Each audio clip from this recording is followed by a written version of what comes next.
Good morning, everybody. I'm going to play some music for you now, and then I'm going to talk about why I'm playing the music that I am playing today. I'm going to keep this in the correct order. A number of years back, I did an album with a gentleman named Jeff Pryor, and we created what was the Jeff Pryor Band for this project. It was one of the most enjoyable albums I've ever worked on. We had such a great time in the studio together. He put together such a great group of artists and musicians to do his album. And the album was called Loverland. And I've posted about this in the past, back in like the 200 number videos, somewhere in that range. The project was produced by Daniel Moore, who I had done a number of projects with over the years, mastered by the great Doug Sachs, and the band was comprised of myself, Simon Phillips on drums, David Paich on keys, the great Steve Bruton, who we lost a number of years ago, but Jesus, what a wonderful cat he was. The background vocals on this were Glenn Clark and Kip and Michael Lennon from the group Venice.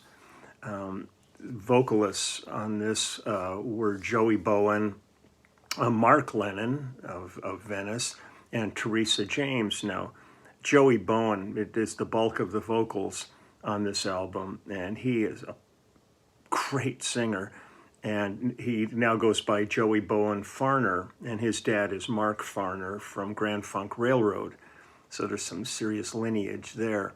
The horn section on this was David Woodford, Lee Thornburg, and Jerry Peterson.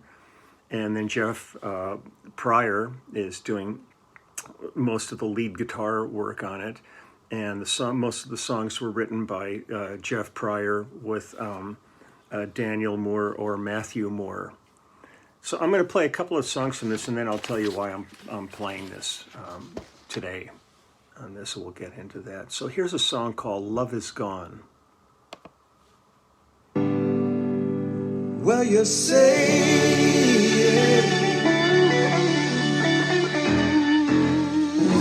that our love is gone. Now there's nothing I could have said or done.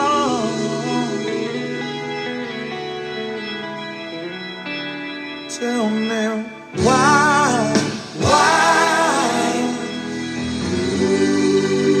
did our love get left be?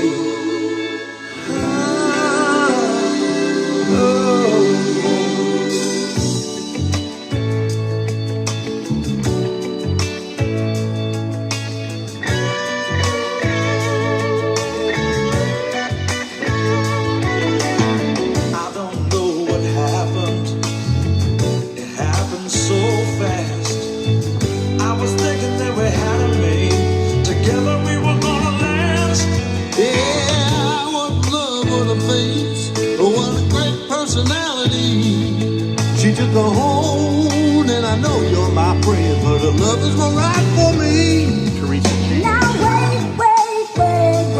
wait, I didn't think it'd turn out this way. I like it both, but with this mess, it's just driving me away. And you say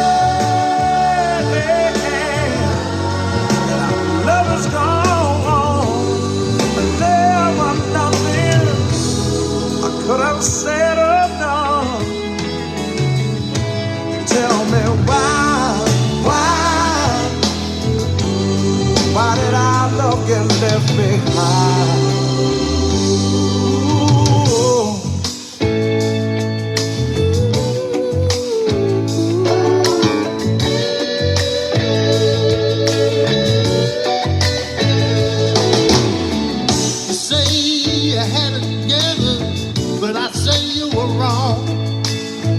From outside looking in, you know you barely got along. We didn't need your help, we didn't need the dream.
the tracks on this album I did on Frankenstein, just a heads up. And it was interesting, I had a question yesterday on the James Taylor song about where I had mentioned I did the original track with the Peace Love bass, but played it with Frankenstein, and they asked why I chose that bass for that. And back at that period of time with the early James and Jackson and Billy Cobham and stuff, Peace and Love bass was my only bass. So by default, that was on everything I did until we built Frankenstein. That was my second instrument at that point. But so that was why I chose it, because it's all I had. Okay, here's a song called Turnaround.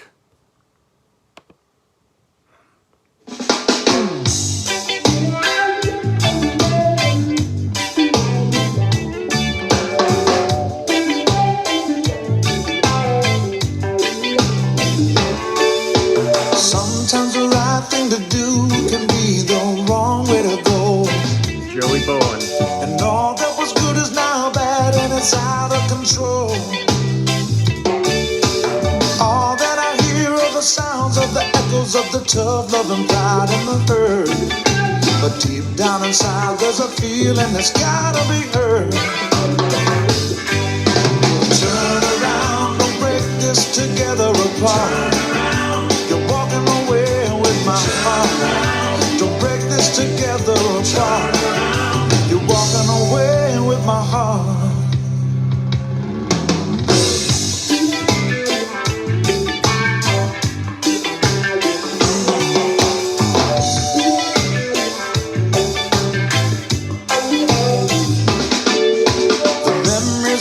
Times we had, I'll never let go. The journeys we shared together, whether worth more than gold. It's the good times and heartaches and struggles we have. They remind us we're alive and free. It's as close as we get to the farthest dream we can see. So just turn around and break this together apart. You're walking away with my heart. Don't break this together apart. You're walking away with my heart.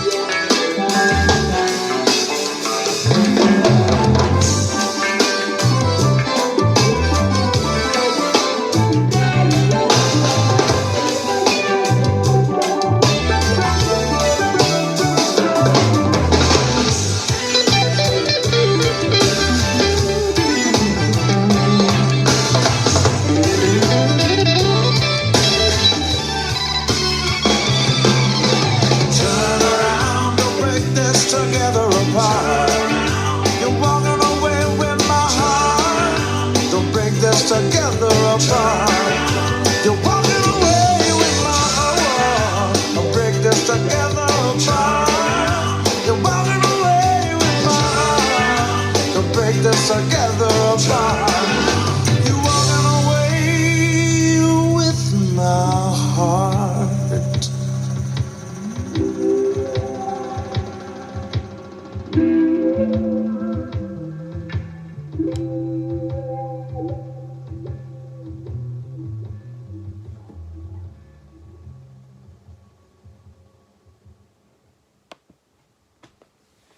Really cool tunes.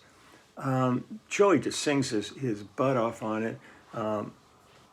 It was so much fun playing with Simon on this. It was one of the projects we did after the first time I played with Toto, and it was like, we don't get to play together that often, but every time I play with Si, I just kind of go, God, I love playing with this guy. This is really, really great. Here's a song called Love in Limbo. I'll play a couple more tunes and then I'm going to talk to you about all this stuff here. Just a sec. Here we go. Love in Limbo.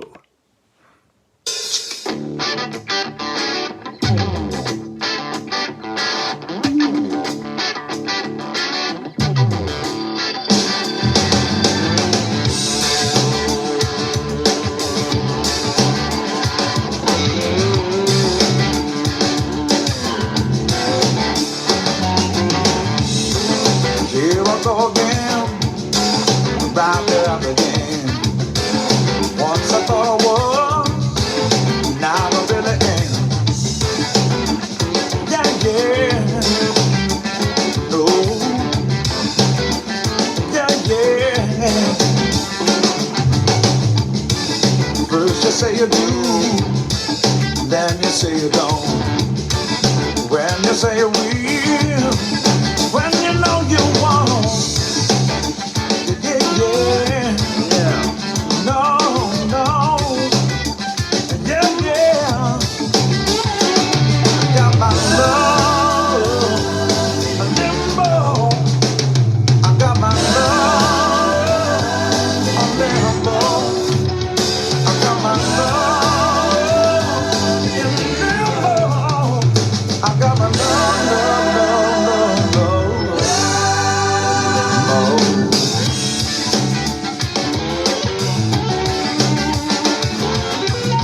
We got these all in like 1 take, 2 takes. It's all just loose. Come and set me free, lift me from my knees. You got me on a high and low, I can't stop or go. Yeah, yeah. No, yeah, yeah. Now I'm right and wrong, feeling weak and strong. Got me in a hot and cold. Tell me what I'm so. Yeah, yeah, yeah. No, no. Yeah, yeah. I got my love, limbo.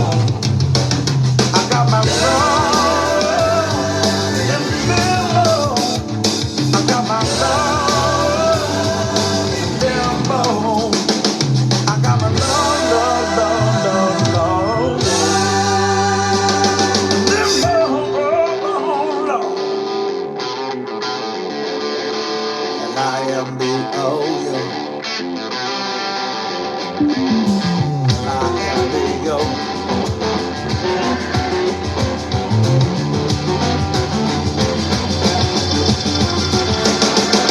I wonder if this up and down is gonna go my way. I'm in the middle of nothing almost every day, yeah. I make my mind up and then I change it, then I go back and say, this love and live was really your fault, and I'm just okay. I got my love, a limbo. I got my love, limbo. I got my love, limbo. I got my love, love, love, love, love, love. L-I-M-B-O, yeah. If you won't love me, then you got to go. L-I-M-B-O. If you won't love me, then I got to go. L-I-M-B-O. If you won't love me, then I got to go. L-I-M-B-O. I got to go, baby. I wonder if this up and down is gonna go away. I'm in the middle of nothing almost every day. I make my mind up, then I change it, then I go back and say, this love in limbo's really your fault, and it feels so okay.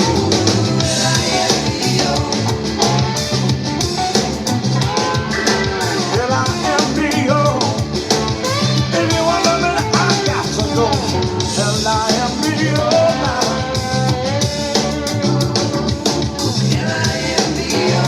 Girl, I need your love also.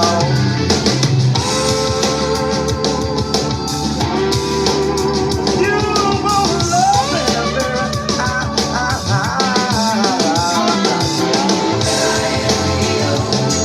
gotta go now. Got my love. Got limbo.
Now that song ended ages ago, but they left the machine running and we just kept on jamming and jamming. So half the end of that thing was all just jamming.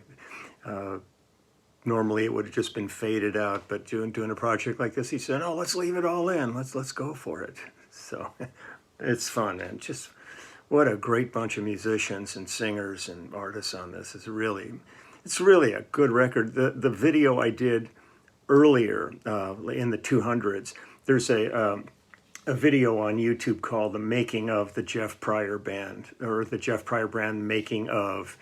And they filmed the whole thing, so everybody's in it. There's great moments in it, and that's what I had put up earlier on it, where I'm just featuring songs now, but on that early one, I had done the documentary. So if you want to go back and check that out, it's pretty cool, just to see how this all came together.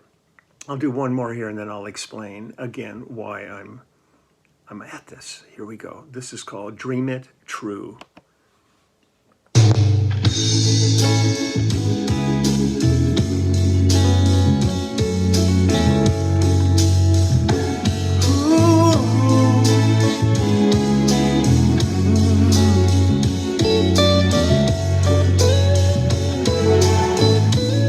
I remember the day that we met.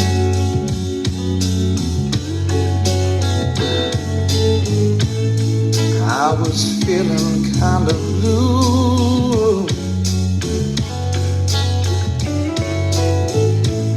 With one look you turned the key in my heart, babe.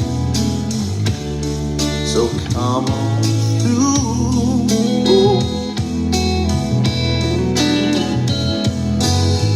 Then I thought I could stand on my own,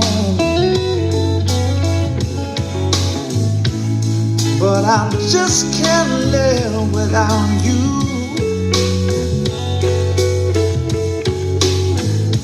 There will always be an open door, baby, for you to just come on through.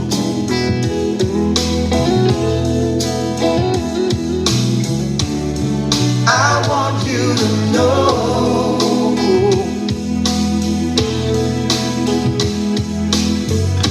just what I've been dreaming too.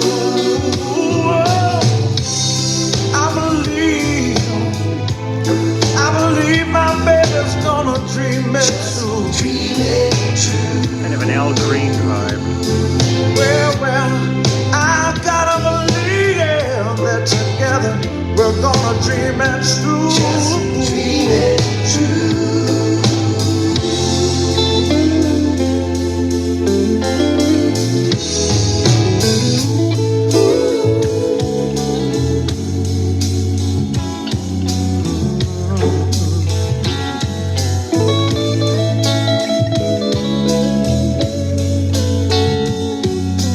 Such a good vibe. I would love to settle down with you, baby. Spend the rest of my life with you, lady. And everything would go just like we thought we know it'd go, 'cause we were dreaming true. Now I could feel your sweet love in the palm of my hand, and I could hear your sweet voice saying I'm your man. Oh, and every time I sleep at night, the speed of dreams will make it right, 'cause we're gonna dream it true.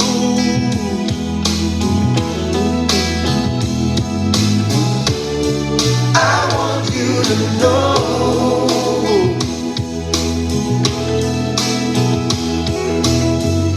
just what I've been thinking through.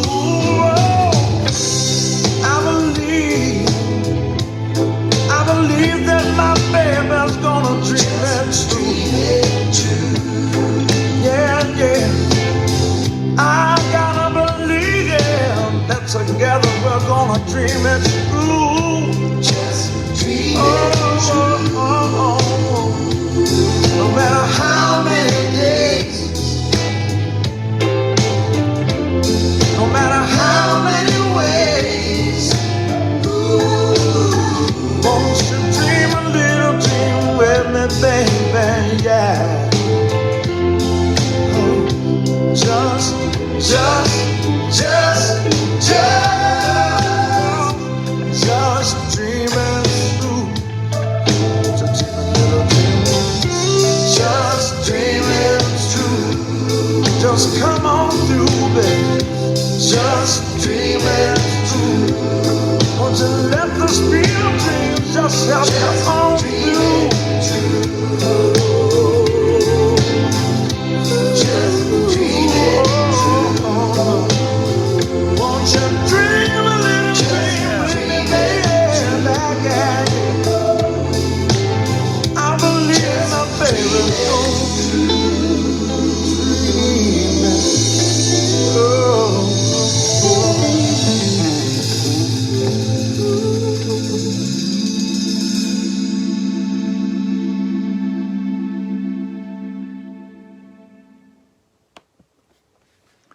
There are a lot of really good songs on this album. The Jeff Pryor Band, Loverland, is the album.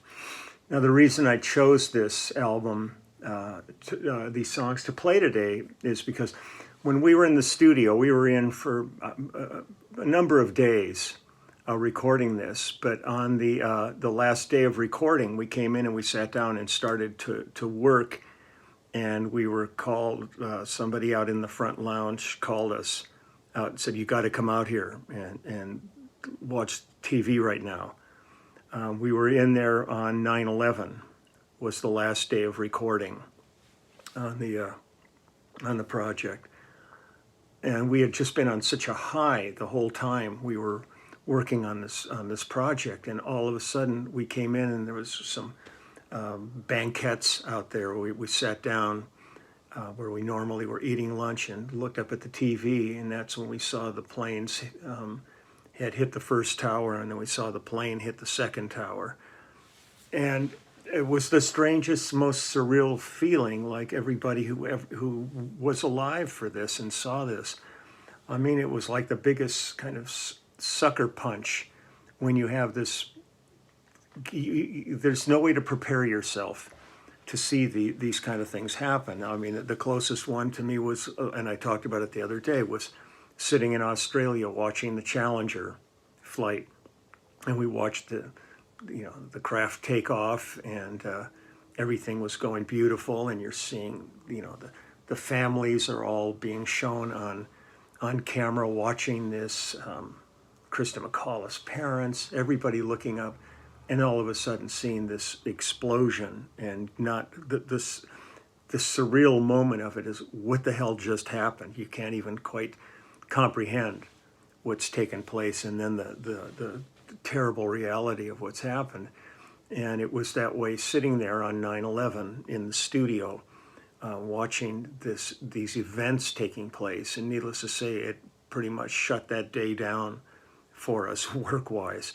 And we just sat there glued to the television, just trying to assimilate the catastrophic nature of this, and the realization of, I'd been in the World Trade Center. I'd been down there many, many times, and I had never gone up to Windows of the World, the restaurant up on the top that had the vista of the whole city of New York, the entire landscape. But the idea of buildings of that immensity and the amount of people that occupy those, and just the horror of what had happened. I mean, you can understand the potential for one absolutely freakish accident to happen, because the Empire State Building had been hit by a plane once. I mean, anything's possible, but when you saw the second plane come flying in, the reality of really what was taking place really hit home. It was like getting kind of hit with in the gut with a baseball bat, unexpecting it, and all of a sudden, the wind has been knocked out of you. So that's that was really just every time 9/11 rolls around. I mean, it's really hard to it was hard enough to fathom that we did this album 20 years ago. But the idea that that event took place 20 years ago, and I was listening to the news yesterday while I was driving into Tim Pierce's house to work with him yesterday. They were talking about that the hard thing is like in school now is teaching what happened, because there's an entire generation that is after 9/11 and never experienced it, really have no idea except through historical reference what happened that day. So time really does march on, and the amount of people that still are suffering from after effects of that, between physical disabilities, brought on by things like asbestos dust, and all the people who were jumped in to that rubble to try to find people that were still alive, and the trauma of that, and then the post-traumatic stress that left behind for so many people. And it's just such an incredibly difficult thing to still assimilate. And there's a lot of theories about what went on, and there are some things that are really almost impossible to explain that took place during this event. But at the end of the day, it was just a tragedy of human loss, and both a shared nightmare and a shared hope for a better future coming out of this, with the way people rallied together and really tried to come together as the human community and deal with this. I remember last time I was in New York, going to the 9/11 memorial and seeing what they built, and seeing, this thing with all the names of all the people on it, and it's like a fountain, but it's different. It's anytime any of these kind of things happen, both natural or man-made, any kind of event like this where there's this catastrophic experience and loss of life, the effect is pretty profound that it has on everybody concerned, anybody that actually cares about the world we live in. And it's hard to imagine what it was like for those on the aircraft in the last minutes. It's something that you could never imagine. You'd have to be there. You can't say, I can just imagine how they felt. You can't. You can't until you're in that situation. So my heart goes out today to everybody. I mean, everybody was affected by this, but there are those people that were absolutely immediately affected. I knew a lot of people in New York that I've talked to, and just when we do talk about it, just the effect that it had on so many lives, and the people who took it on to work the rubble, trying to get people out, the people that did survive it, that were impacted by this thing physically, and all the hospitals and all the people involved in trying to save lives, and then we come down here 20 years later, and these people are all still, so many of those people are still working in hospitals now, trying to save people from another catastrophe, which is COVID. At least, but in the case of COVID, at this point in time, it can be avoidable for you if you just wrap your head around it and go out and get vaccinated. You will not be one of those people laying in a hospital in ICU, breathing their last breaths and still denying that this is real, or asking for your shot at that point when it's too late. It's too late. But so all the people who work so hard during any one of these kind of catastrophes, be it something as monstrous as 9/11 was, as terrible as COVID or any of the hurricanes and fires and all of the so many things that can befall us on a daily basis that put out that extra thing just to try to save lives and and help people. Thank you so much every day. You're a remarkable breed and so necessary for our communities to continue. So I'm going to get going now. I'm going to pack up and head to the studio. We're excuse me, working through the weekend. Excuse me. Working this weekend, finishing Susanna Hoff's record, and it'll be nice to spend a day, 2 days in the studio. And this weekend, Waddy's coming in to play guitar, so it'll be great to see the Wad. Steve Postel came through his operation. Great. He talked to him, and he said he's doing much better than he anticipated. So he's looking for a speedier recovery than he had thought he might be. So we're excited about that because we got a lot of work to do coming up, videos to do, and tour to prepare for, and all that. So the sooner Steve is up and running, the sooner we can get to work. So I'm happy for Steve and all of us. So I wish you all the very best. Have a good weekend. Just if anything else, just I know we're inundated with 9/11 this weekend. Everything I turned on TV, there was some kind of documentary or tributes to people and all the things going on. It's going to be, it would be hard to avoid it, and we shouldn't avoid it. We should learn from history and know what's going on and not deny these things ever happen. So give a thought. Just, send out some vibes to the families involved for the sorrow that this brought upon, but also the strength it brought upon us. So, and I'll be back tomorrow morning. I'll jump into something else, but I just wanted to visit Jeff Pryor because every time I hear this, I'm connected with 9/11 because that's what we were doing when it happened. So, all my best wishes to everybody, and I'll see you tomorrow. Okay, bye-bye.